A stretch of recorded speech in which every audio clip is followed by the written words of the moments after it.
নেত্রকোনায় হরিজন সম্প্রদায়ের শিশুরা প্রাথমিক শিক্ষা থেকে বঞ্চিত হচ্ছে। সরকারের শতভাগ শিশুদের শিক্ষার আওতায় আনার কথা থাকলেও তা শুধুমাত্র কাগজে কলমেই রয়ে গেছে। বাংলাদেশের নাগরিক হলেও সামাজিক ভিন্ন দৃষ্টিভঙ্গি আর সংশ্লিষ্টদের সদিচ্ছার অভাবেই নেত্রকোনার হরিজন সম্প্রদায়ের শিশুরা বঞ্চিত হচ্ছে মৌলিক চাহিদার এই গুরুত্বপূর্ণ বিষয় থেকে।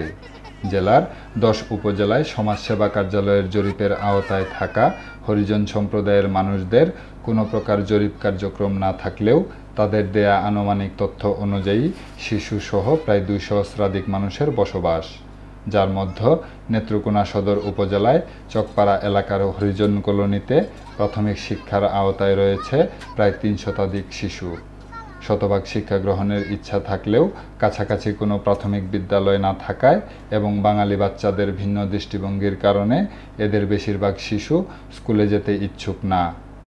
আমরা যে মেতর, এই জন্য বাঙালিরা আমরা সাথে বসতে পারে না, বসতে চায় না, কথা বলতে চায় না। এই জন্য আমরা স্কুলের মতন পড়াশোনা ভালো করে করি না।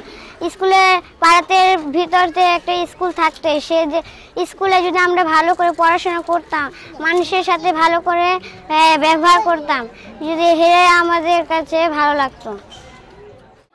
অভিভাবকরাও নিজ এলাকায় প্রাথমিক স্কুল না থাকায় সেই সাথে ভিন্ন সমস্যার কারণে তাদের সন্তানদের দূরের স্কুলে পাঠায় না। আমাদের পাড়ার মধ্যে একটি ভালো স্কুল নাই, আমরা দূরে যায় পড়তে হয়। আমাদের এখানে প্রায় 450 জন পোলাপান আছে, তার মধ্যে আমরা কয়েকজন মাত্র স্কুলে পড়ি, তাকে আবার দূরে যায় পড়তে হয়। আমাদের কাছে আমরা দাবি, আমরা পাড়ার মধ্যে একটা ভালো স্কুল হলে আমরা ভালো মতন পড়াশোনা করতে পারবো। আমাদের পাড়ার মধ্যে ভালো একটা স্কুল নাই, আমাদের বাচ্চা কাচ্চা পড়তে পারে না, দূরে যায় পড়তে হয়। যদি সরকার আমাদের পাড়ার মধ্যে একটা ভালো স্কুল দিত, তো বাচ্চারা পড়তে সুবিধা হইলে এটাই অনুরোধ যে সরকার আমাদের পাড়ার মধ্যে একটা ভালো স্কুল দিয়ে যায়। ফলে হরিজন কলোনির কোমলমতি শিশুরা হরহামেশাই বঞ্চিত হচ্ছে শিক্ষা থেকে। অস্বাস্থ্যকর পরিবেশে বেড়ে উঠছে তাদের শিক্ষাহীন বাবা মার মতোই।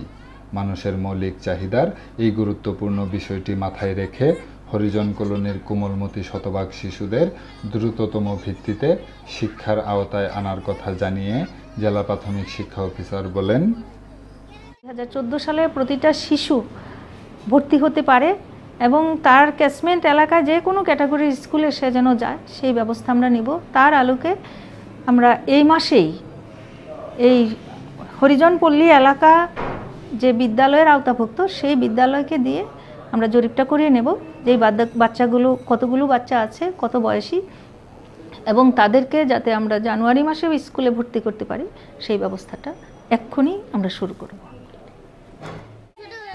শুধুমাত্র সরকারের কাগজে কলমে নয়, বাস্তবিক অর্থেই সার্বিক দিকে পিছিয়ে থাকা এই গোষ্ঠীর শিশুদের শিক্ষা গ্রহণে দ্রুত কার্যক্রম গ্রহণ করবে সংশ্লিষ্ট কর্তৃপক্ষ, এমনটাই প্রত্যাশা হরিজন সম্প্রদায় সহ সমস্ত নেত্রকোনাবাসীর।